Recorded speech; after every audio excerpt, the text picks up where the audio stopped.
Olá, a paz do Senhor a todos, que Deus esteja abençoando vocês. Eu vim trazer uma palavra para vocês nesse dia.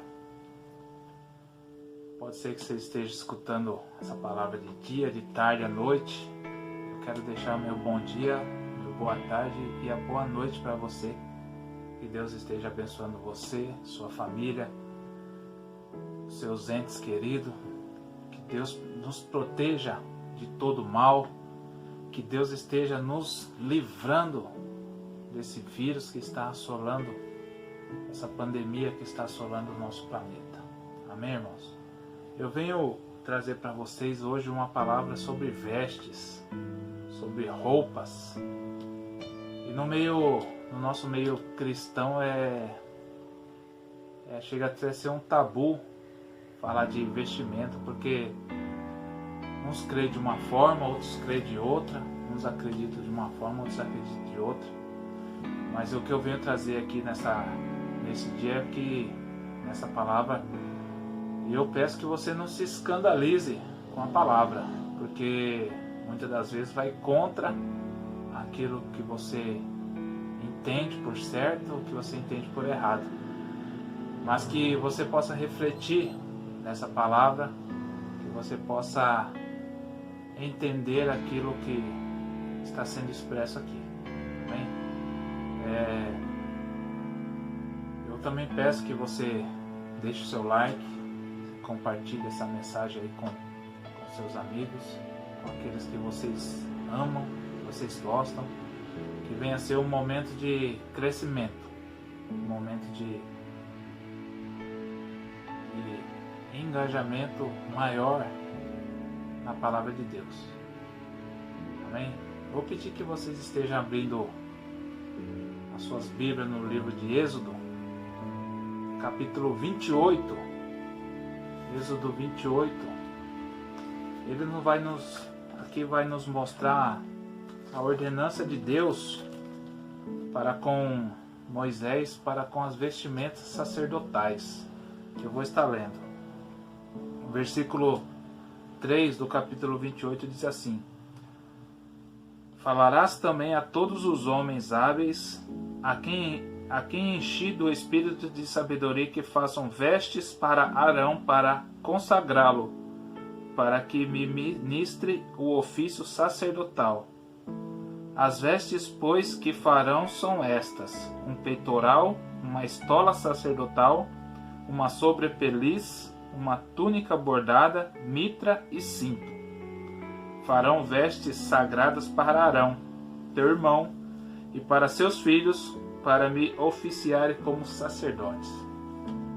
Aqui nós vemos uma ordenança de Deus para com Moisés, para que o sacerdote e o sumo sacerdote tivessem uma vestimenta diferente.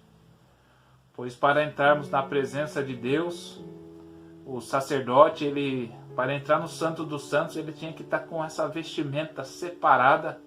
Era uma vestimenta diferenciada, uma vestimenta que mostrava ali para Deus que ele estava com uma roupagem diferente. Ele não estava sendo igual aos outros sacerdotes, ele não estava sendo igual às outras pessoas, aos outros parentes, aos outros servos, aos outros filhos ali de Israel, né? Então Deus fala para Moisés para preparar uma roupa diferenciada para o sacerdote e outra para o sumo sacerdote. Então nós vemos que o ofício sacerdotal, ele tinha uma roupagem diferente. Mas só que com o andamento da história, sabemos que Israel, a nação teve altos e baixos. A nação teve perto de Deus e a nação também teve longe de Deus, através dos seus reis, através das alianças que o rei fazia. E quando o rei morria, o seu filho, que muitas das vezes o pai era israelita, mas as mães não eram. As mães eram de cidades de nações pagãs que traziam os seus costumes e as suas religiões, e aí o povo de Israel caía em pecado, porque o rei ele estava pecando, e automaticamente, se a liderança está partindo por um lado errado, os seus liderados eles vão acompanhando, porque eles seguem aquilo que o seu líder está fazendo. Então nós vemos que o ofício sacerdotal corrompido pelos profetas de Acabe, lá em 2 Crônicas 15, 2 Crônicas 18, 5, eu vou estar lendo aqui para vocês, que diz assim: Então o rei de Israel reuniu 400 profetas e lhes perguntou: Devemos ir à guerra contra Ramote de Gileade ou não? Eles responderam: Sim, pois Deus a entregará nas mãos do rei. Então nós vemos que estava tendo muitos profetas que era contra, eram os profetas do rei, não era profeta de Deus, era sacerdote do rei, não era sacerdote real de Deus, e eles faziam tudo aquilo que agradava os ouvidos do rei. Então nós vemos que com este ofício sacerdotal corrompido, Deus levanta Elias, o profeta Elias. Em 2 Reis 1, 2 Reis capítulo 1, versículo 8, diz assim: E eles lhes responderam: Era homem vestido de pelos, com os lombos cingidos de um cinto e de um cinto de couro. Então disse ele: É Elias, o tebista. Então nós vemos que com o ofício sacerdotal corrompido, Deus levanta o profeta Elias para ir contra tudo aquilo que estava fazendo de errado. E nós vemos que Elias tem uma vestimenta diferenciada daquela que foi ordenada por Deus lá no livro de Êxodo para Moisés. Aqui nós vemos que Elias ele se veste de pelo de animal, ele tem um cinto de couro. Ele vivia no deserto, ele não vivia junto com os outros profetas. E o que Deus quer falar conosco nesse dia? Ele está falando que não é a roupa que vai te mostrar que você é cristão ou não, mas sim o seu caráter, o seu testemunho. É isso que vai mostrar para o povo que você é escolhido, é separado. Porque não adianta eu colocar o meu terno, a minha gravata e ir para o culto no domingo ou na semana, mas quando for no outro dia, no meu trabalho, nos meus afazeres diários, eu agir como se Deus não existisse. Eu estou sendo um sepulcro caiado, assim como Jesus falou, né? Esse povo me adora com os lábios, mas o coração não está comigo. Por fora, igual aquele velho ditado que diz, né? Por fora é a bela viola e por dentro é o pão bolorento. O sepulcro caiado é isso, por fora ele é bonito. Se a gente vai nesse cemitério que tem essas estruturas, essas capelas, elas são bonitas, são de mármore com enfeite em bronze, são coisas lindas de ver por fora, mas por dentro está carregando morte, por dentro não tem vida. E é isso, irmãos, que Deus está falando com nós. Não é a roupa, não é uma sacapa, porque o profeta Isaías ele andou 3 anos nu, levando as palavras de Deus.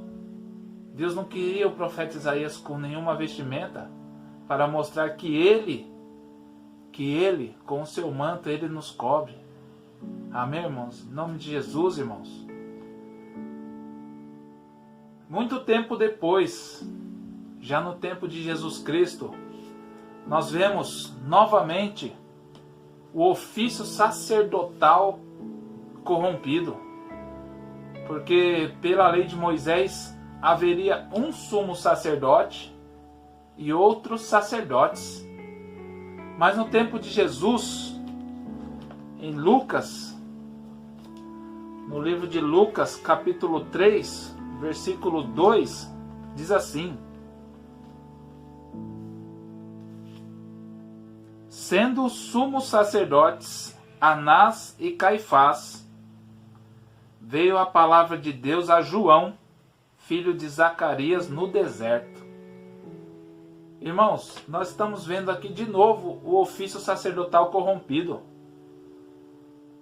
Não tem essa, irmãos, de dois sumos sacerdotes numa mesma época agindo junto. O que estava acontecendo aqui era o corrompimento.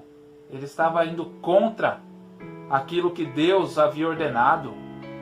Então, por um jogo político, por esse toma lá da cá que nós vemos na política brasileira também, é sempre querendo levar vantagem. Então, para que a maldade que um fizesse não seja condenada, então tinha dois, que um era genro e sogro um do outro. E aí Deus levanta João Batista. E o interessante que João Batista, assim como o profeta Elias, ele tinha uma vivência diferente. Ele foi separado. Vamos ver o que diz sobre João Batista. João Batista em Mateus 3, capítulo 3, versículo 4. Vamos ler o que diz aqui de João Batista. Usava João vestes de pelo de camelo e um cinto de couro.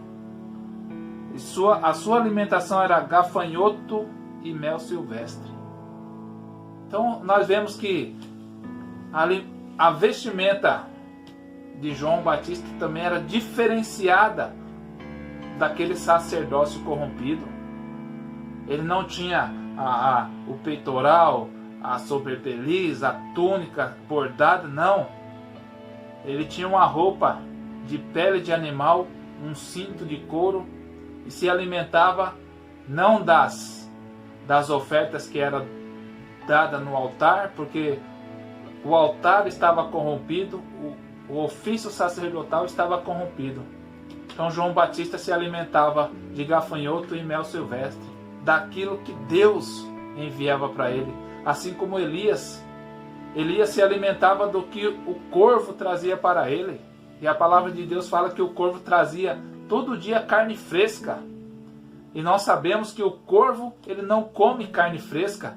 O corvo, ele come uma carne podre. O corvo, ele é parecido com o urubu. Ele não come carne fresca, é carne podre. Então nós vemos que o agir de Deus é diferenciado para esses dois homens. O agir de Deus é diferente daquilo que os homens estão trazendo, os homens estão pregando.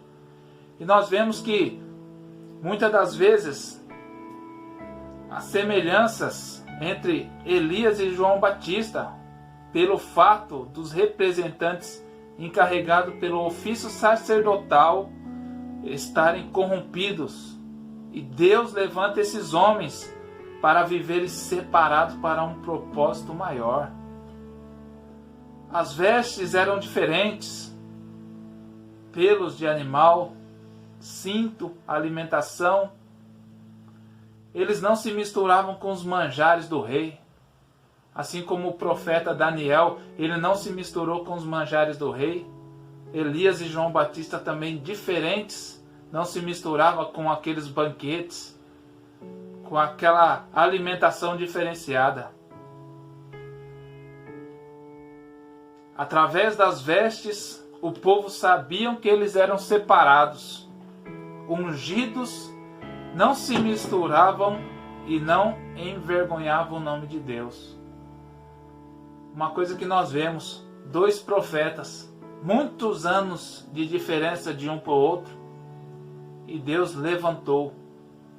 E hoje em dia Deus está chamando você, meu irmão, para tirar essa religiosidade, para tirar essas ordenanças de homem do seu pensamento, da sua cabeça. Não estou indo contra o que você acha certo, o que você acha errado. Longe de mim. Não sou o dono da verdade. Eu quero só trazer uma palavra para você nesse dia. Que você possa pensar que aquilo, o que o teu líder está falando, doutrinas, Jesus não deixou nenhuma doutrina. Jesus mandou nós cuidar dos órfãos e das viúvas. Jesus mandou nós levar o ID, pregar o evangelho a toda criatura. Jesus não mandou a gente usar roupas diferenciadas. Jesus andava no meio de todos e andava com todos. Ele não fazia distinção. Daí nos vem o supremo sacerdote, Jesus Cristo, que lá em Hebreus, no livro de Hebreus, capítulo 10, versículo 12, diz assim: mas quando este sacerdote acabou de oferecer para sempre um único sacrifício pelos pecados, assentou-se à direita de Deus. Amém. Glória a Deus. E com a vinda de Jesus Cristo na vida das pessoas, as roupas ou as vestimentas passaram a ter pouco sentido, pois ele se vestia como uma pessoa normal. Tanto é que na sua traição, o que diferenciou o trato de Judas foi aquele que eu der o beijo no rosto. Esse é Jesus. Mas por que, irmãos? Por que estava diferente? Por quê? Porque não é a roupa, meus irmãos. Jesus ele veio, ele andou no meio dos mendigos, ele andou com as prostitutas. Se fosse hoje, no nosso tempo, ele estava junto ali com os meninos ali da biqueira ali, mas ele estava pregando a palavra, ele estava trazendo uma palavra de arrependimento para aquelas pessoas. E se hoje em dia Jesus Cristo tivesse andando aqui nessa terra, nós iríamos criticá-los, nós iríamos querer matar ele também, porque a vestimenta dele era igual daquele povo. Ele é o supremo sacerdote. Mas a roupa dele era igual à nossa. Não havia distinção. Jesus não é igual a essa imagem que eles passam aí nas televisões. Aquele homem loiro, do olho azul, diferente de todo. Não. Jesus ele era igual. Jesus ele é igual. Tanto é que ele fala para a gente vir como está. A gente vamos a ele como estamos. Mas vamos mudar. Não as nossas vestes, o nosso coração. Assim como Deus nos fala através do profeta Ezequiel: vos darei um coração de carne, vou tirar o coração de pedra. Deus está querendo o nosso coração. Ele não está querendo saber das nossas vestes. Sabemos que a nossa veste não pode escandalizar o próximo. Mas também a nossa veste não pode afastar o próximo. Nós não podemos fazer com que as pessoas se afastem de nós por causa das nossas vestes. Pois a nossa veste tem que louvar, sim. A nossa veste tem que honrar, sim, a Deus. Mas a nossa veste não pode causar nenhum preconceito para com os nossos amigos, para com os nossos parentes, para com as pessoas que, de olhar, ela vai nos criticar, ela vai nos moldar conforme um preconceito. Meus irmãos, o apóstolo Paulo, ele fala que ele soube viver em toda e qualquer situação. O apóstolo Paulo não fazia acepção de pessoa. Ele fala que ele falava com o rico, falava com o pobre, falava com o sábio, falava com um pouco mais ignorante, mas ele levou a palavra. Ele não fez distinção de pessoas, mas muitas das vezes nós fazemos. Porque aquele tipo de pessoa não merece a minha presença perto dele. Já pensou, irmão, se Jesus Cristo fizesse isso conosco também? Você não merece? O Eduardo, tô falando de mim, o Eduardo não merece. Eduardo não merece a salvação. Já pensou se Jesus Cristo falasse isso com nós? Ele, o tatuado, aquele que tem os alargador, o piercing, ele não merece a salvação? Será que é isso que Jesus iria dizer? Meus irmãos, uma vez um amigo muito querido, um irmão, me disse assim: eu não concordo com a pessoa que é tatuada subir no púlpito para trazer uma palavra. Mas aí eu disse para ela: mas se essa pessoa tatuada não puder subir no púlpito, então é sinal que nós estamos falhando com o nosso id e pregar o evangelho a toda criatura. As marcas do pecado, assim como o apóstolo Paulo fala aqui, né? Que essa marca era um espinho na carne. É a marca do pecado. Nós não sabemos qual era o espinho da carne do apóstolo Paulo. Mas hoje em dia virou uma coisa comum, corriqueira. As pessoas não conhecem Jesus Cristo e têm tatuagem. Se a gente formos pensar por isso, quem é que merece ser salvo? Quem é que merece escutar a nossa pregação do Evangelho? Nosso evangelizar? Quem é que vai merecer? Meus irmãos, o que tem que fazer a diferença não é a nossa roupa, não é a nossa vestimenta, mas sim o nosso caráter.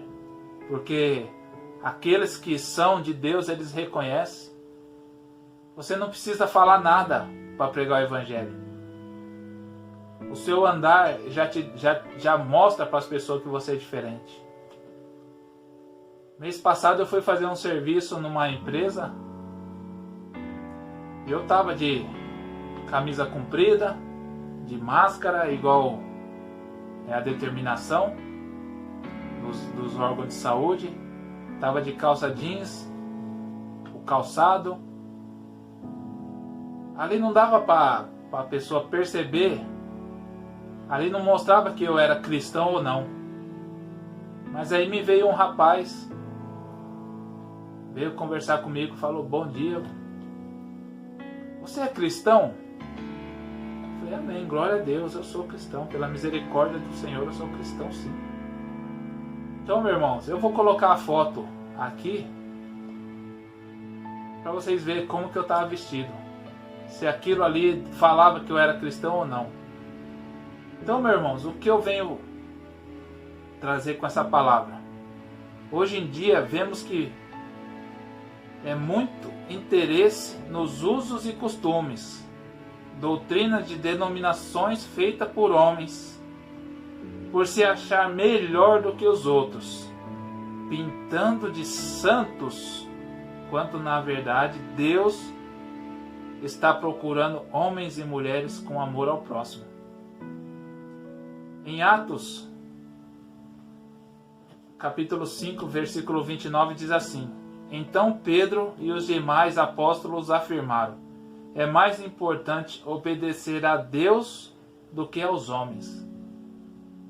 Então, meus irmãos, não vamos nos apegar a usos e costumes. O Evangelho de Deus é muito mais do que isso. Deus não está preocupado com a nossa roupa, com a nossa vestimenta. Ele está preocupado com o nosso coração. Porque assim como Jesus, nós temos que dar o bom testemunho. Nós temos que ser o bom perfume de Cristo aqui nesta terra. Nós temos que fazer a diferença.